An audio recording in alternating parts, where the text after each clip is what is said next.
Okay, this is going to be the first of the Hand Histories reviews. I'm going to be watching them at the same time as you guys and do a little commentary down in the bottom left. Let me see. I'm going to have to be going over them pretty fast, so I might not have time to talk about specifics or the particular dynamics of a hand. So if anybody has a specific question about a certain hand, you can just ask me in my thread or message me or comment below, and I guess please mention the session and the hand number sequentially, and if I can get to it, I will tell you what was going on. Let me see. A couple disclaimers before we get started. Do as I say, not what I do. So I'll probably even call myself out on doing some stupid stuff here. And if I have time, I'll explain why I did it if there's any reason. And if not, I'll just tell you that I messed up.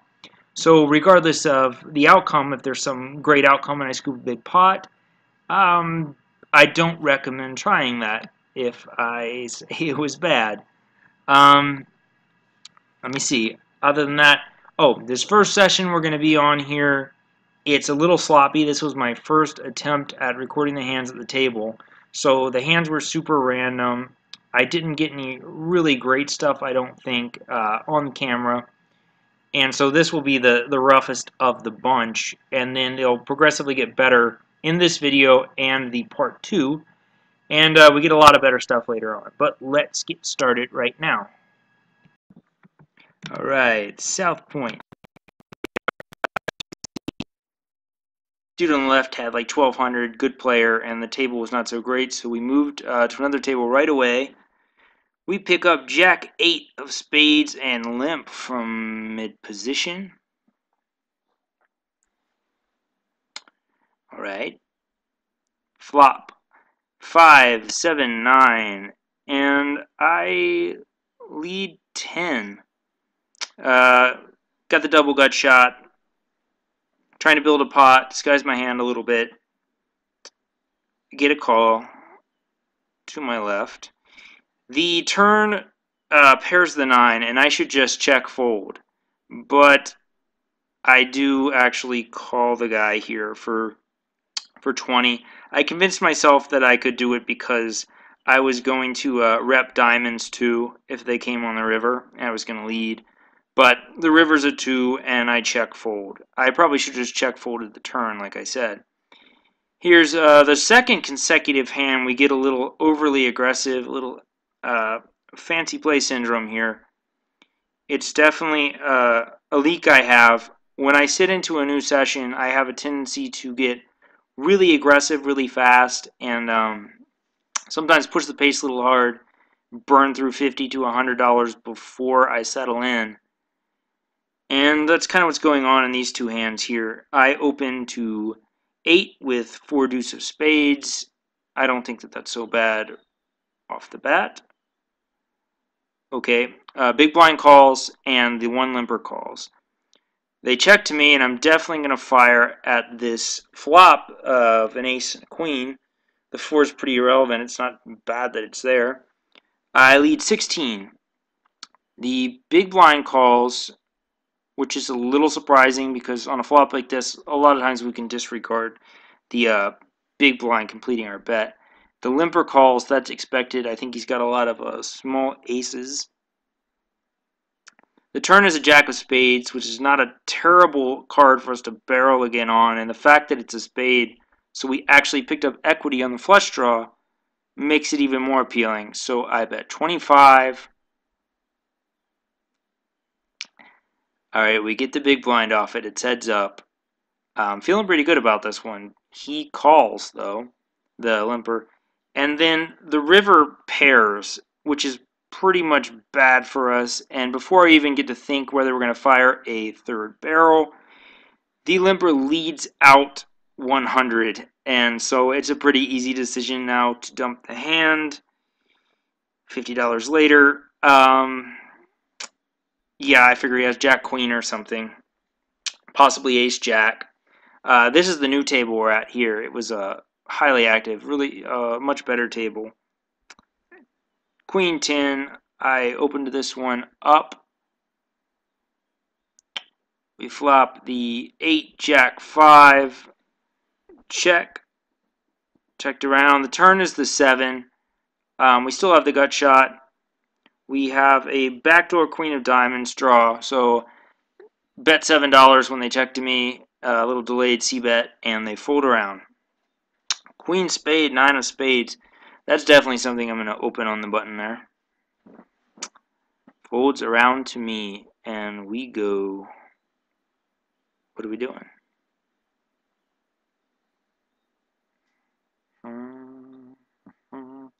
$10 it looks like. Okay, I believe the big blind calls, and this limper that you can see across the table there, he makes the call. Flop is 6, 2, 4. They both check to me. I can see bet here, but it's more credible if I wait a street. And so it's great that the King of Diamonds comes out and they both check again, because my hand can now convincingly look like a Queen King, Ace King, a lot of Broadway combos that checked that flop and then got there. So I bet some small amount, I think 15, and they both fold.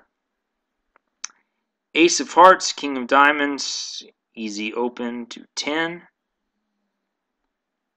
Flop 5, 7, Jack. I'll wait for it. Here it comes. 5, 7, Jack. I check. I can fire again. Once again, I can fire on that flop, but it's just there's no problem with taking one off in position. We hit the ace and bet 15. He folds. Pretty standard situation. Yeah, this is some garbage like 3 Jack. Last hand I got on here and I just fold. Now, this is actually pretty late in the night, but I end up staying 12 hours. And, well, I probably would have only stayed 7 or 8, but after my second table broke, I sat in the new game, and there was a reg there that I know drinks a lot, and he likes to gamble really loosely. He had about 1,200 behind, and so I decided to put in a few more hours, and pretty much decided to put in a few more hours and see if we could turn things around. I really wanted to maybe punch out the win for the first one of these sessions for the video, but you really can't push these things, and so down 184. In the last half hour to an hour, I started getting pretty sloppy, and I really probably should have lost 50 to 100, but just my game deteriorating that late in the night definitely was the result of the lost 184. Just not too bad, but not usually a good reason to play 12 hours, because it's a lot more productive to put in 2 or 3, 6 to 8 hour solid sessions with better focus.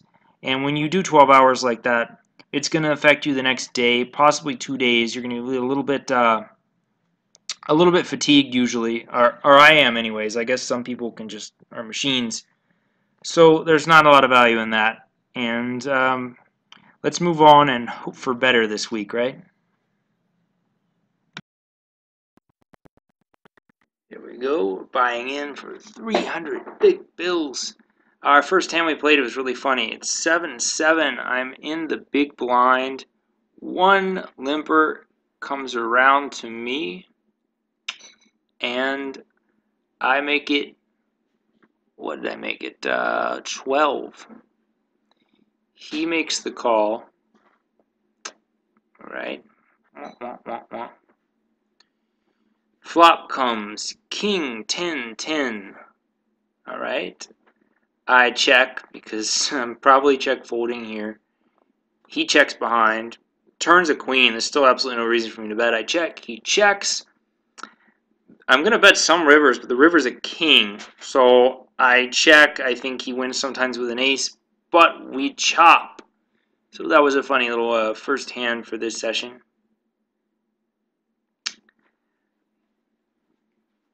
All right. This was a funny hand I wasn't actually in. This guy had aces, open pre-flop. He got called by Queen 10 and Jack 10. Flopped the absolute nuts on the river, ace 7, 7.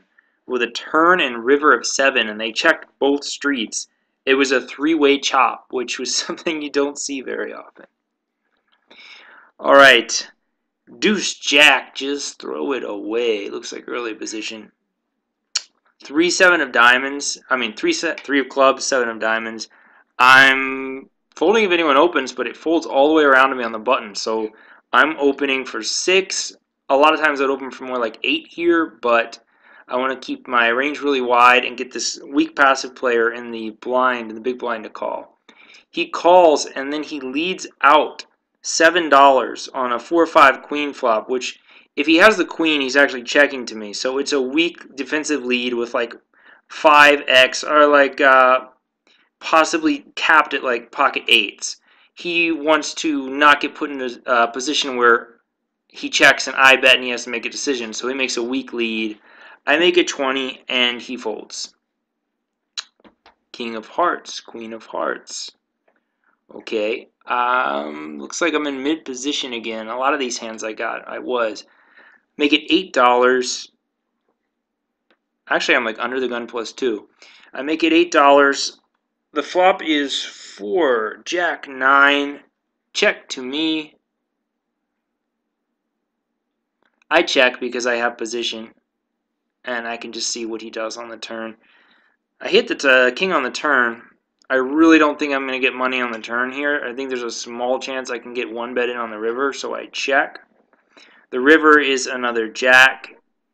He checks to me, and I bet $10.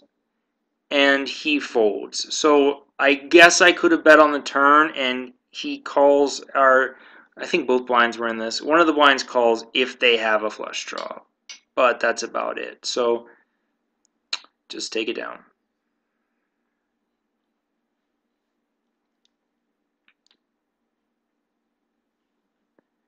Next. Alright. 6-10. I was actually thinking about opening here in the hijack, but somebody opened for, I forget what they opened for, but so I just folded. They opened for 10. Queen, king again, this time offsuit. Looks like I'm in mid position again. Jeez.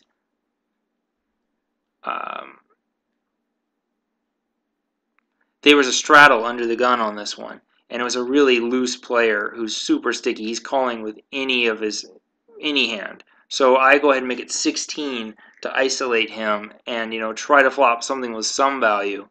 I'm probably going to c-bet if I hit or if an ace hits, but this flop here, 10-7-5, is just all over his random 2-card range that he's, like I said, he's calling anything I raise when he straddles under the gun. So I check behind. The turn is a 3, and he leads out, I think, 20 or 25, and I fold. There's not really a reason to c-bet that flop against this particular guy because he's super sticky, and I can't represent a whole lot on that flop. I wonder what I folded on the button there.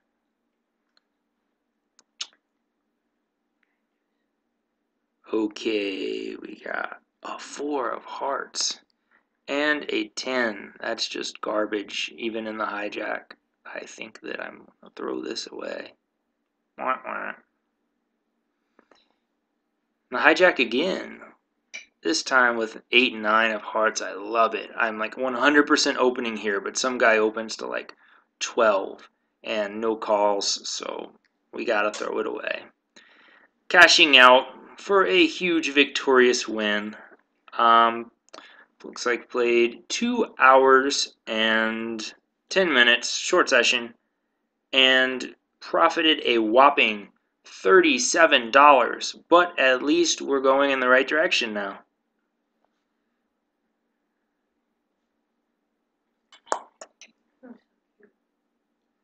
Ooh, money, money, give me all that money. Yes.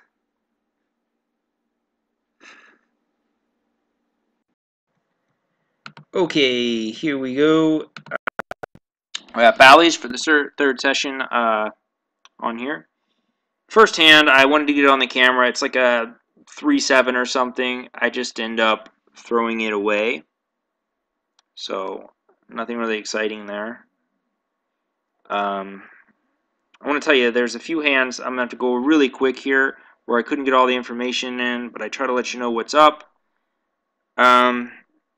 This is a hand I opened, Queen 10.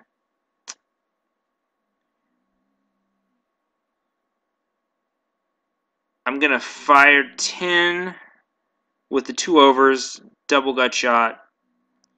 I get min raised to 20, and one of the blinds calls,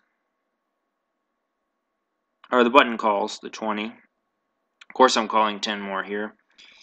The turn is the king of diamonds, and it puts the third, diamond out there, and also it's an over to mine, so I'm check folding, especially when this aggressive player over there, he bets 45, and the short stack button goes all in for, I think, around 60. It's funny, I didn't get the end of this one because I folded, but they ended up having, one of them had the ace of diamonds with a pair, and one of them had a 10 jack, and the river was a jack, so we would have gotten there, but whatever. It's never a good call in that spot. 3-10 of diamonds. This is where I realized I am a complete maniac. You should never listen to me, because a couple limpers, and we raised to $12 at this passive table. It's folded around to the guy on our right. He puts the 10 in on top there. And he checks dark. We're pretty much blasting a lot of flops already, especially 9 high. The fact that we hit 4 diamonds just makes it that much easier. No, you should never raise with 3-10 before the flop. We see bet 20 to his check dark, and he folds, says something about wrong suit. This hand, I hate how I played it. I have 5-5, and I open to 8 under the gun. I don't know what I'm thinking here. It's I'm always limping, and it's generally an easy limp fold. And then sometimes, very rarely, we're gonna go limp it and go for gross over raise if a super loose guy made it like 8 and got 4 or 5 callers. But what happened is an aggressive player went 25, and I folded. Queen 10 of clubs. We're gonna open it here in the cutoff. I get 1 caller.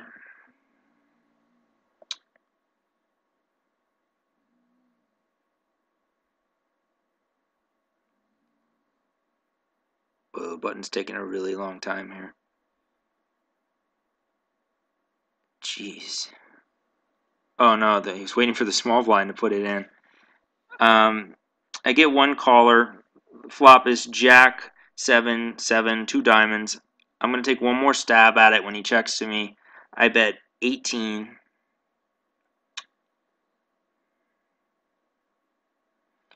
He does make the call. And then he checks the turn, which is another diamond. I can't think of anything at this point that I could fire again he would fold to. And he leads out 25 or 30 on the 3 river. I really think he got the flush on the turn and was going for a check raise or something. And since we checked behind, he just let out on the river. So easy fold. 5 of hearts, 9 of hearts. This is something I'm usually raising on the button, so I'm not a big fan of this limping on the button here with it. It's going to play a lot better to go ahead and pop this up to like 10. That's like my standard play here. Not sure what I'm doing. Anyways, only ends up being a $2 mistake because flop is garbage and we miss, and the blind leads out $5, and I don't see any reason to continue with the hand. Oh, this hand actually is a chop between me and the big blind, but I wanted the extra time to talk about the next hand. I'm not here to whine about beats, but if something is relevant to the storyline of a session, I want to try to get it in there, the information. I have Ace of Clubs, Jack of Diamonds this next hand.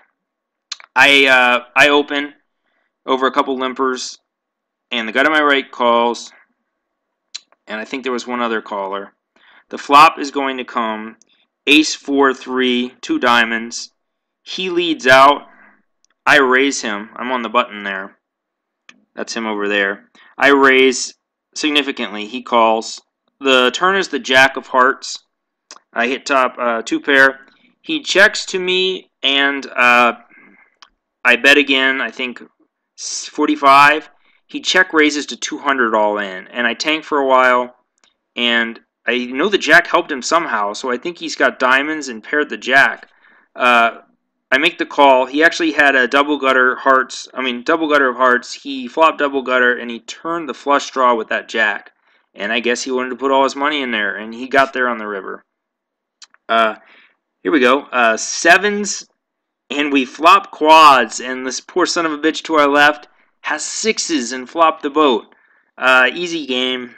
It's too bad he's a short stack at like $70 there, but we managed to get max value out of the original raiser over on the button there, which max value for this hand out of him was only another probably 30. And then we get a $50 bonus for the quads.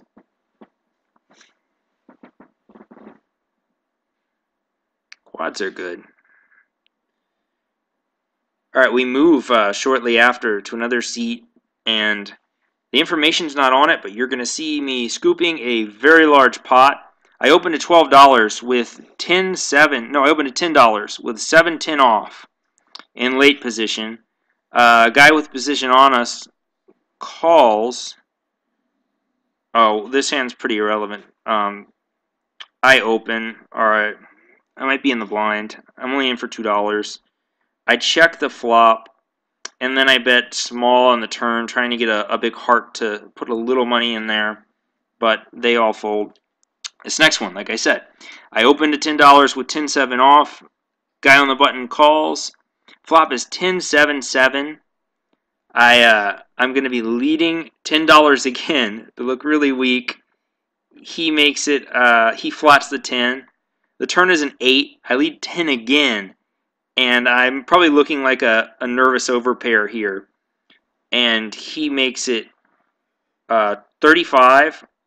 I make it 85, and he jams. And I snap him off, and he has King 10. He doesn't get there, and we have this nice stack going right here now. But at this point, I am in the game for 600. I added on 100 earlier, and then I added 200 more on after that Ace-Jack debacle a little ways back. I think this is just a, yeah. I called a straddle, and the straddler made it 20. 7-8 of hearts. I limped, and then the big blind made it 11.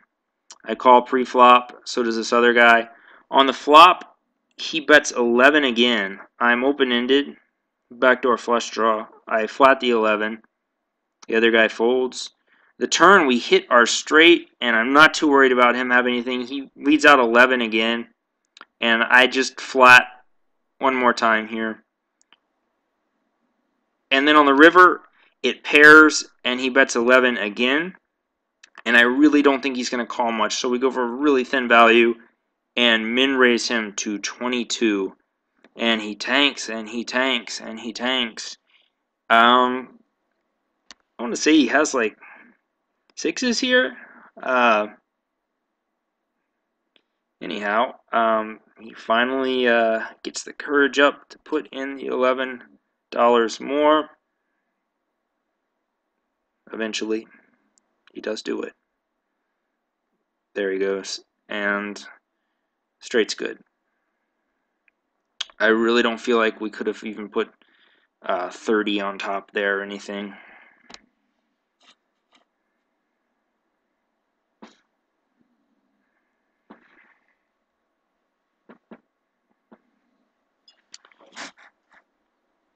Coming towards the end of this session here, don't think that 4 of diamonds, Jack of diamonds. Hey, I did it with 310, remember? Now we let that go. Jack of diamonds, 9 of diamonds. I love this. I don't like being in the small blind here.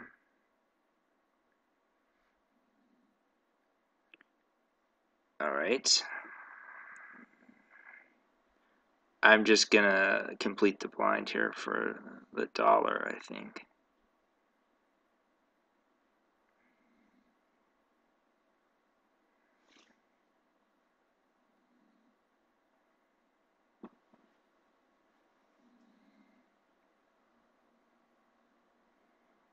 I was just messing with the big guys there.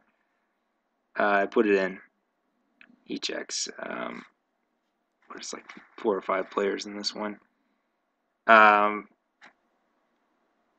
Pretty sure we just missed the flop and check fold. It's not very exciting.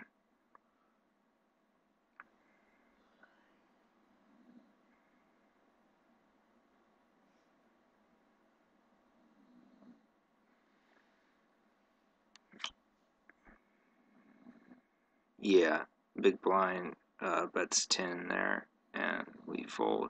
Heading out here. This looks kind of nice, but I'm in the game for 600, so this is going to be mostly my own money coming back. We play 3 hours and 10 minutes, another fairly short session.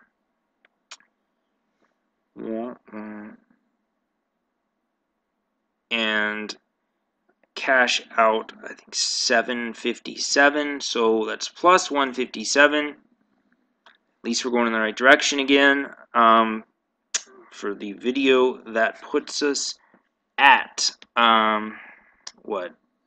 Very small profit in the green.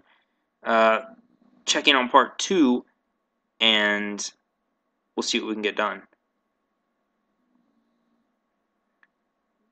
Money, money, money, money. Okay, I wanted to add this in here. This was actually my first experience watching myself play and commenting on it here. And I can tell you, I played way too loose, and I don't want anyone to do anything stupid like raise 310.